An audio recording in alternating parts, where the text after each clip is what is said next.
कोटी फेरे खावे लागतील.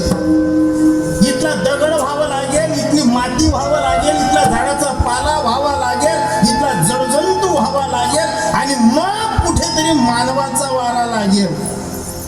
आणि या मानवाचा वारा आता लागलाय ना, मग जगून घ्या ना. फक्त जगताना असा भ्रम नका ठेवू. आम्हाला इथलं शे ना, घर शे, दार शे, बंगला शे, गाडी शे, आमच्या कोणा घरी जाणं नाही, आमच्या कोणा घरी येणं नाही, आम्ही कोणा सारामावी राहीन होत नाही.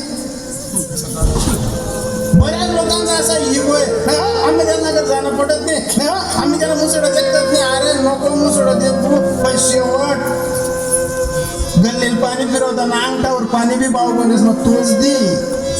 बऱ्याच लोकांना असा भ्रम आहे, मी जिंकता तर उद्याचे पायदुरी जाऊ नये. पण एक लक्षात ठेवा, जिवंतपणे केलेला वैर हा अंतिम काळाला, अंतिम घटिकाला डोळ्यातनं अश्रू आणतो. तेव्हा जीभ बोलू देत नाही आणि इंद्रिय सांगतात की मी चुकलो, मी चुकलो, मी चुकलो. मग अशा वेळेस ही लोक आपलं काहीच ऐकून घेत नाही. शेवटी आपला सल्ला कोणी घेत नाही.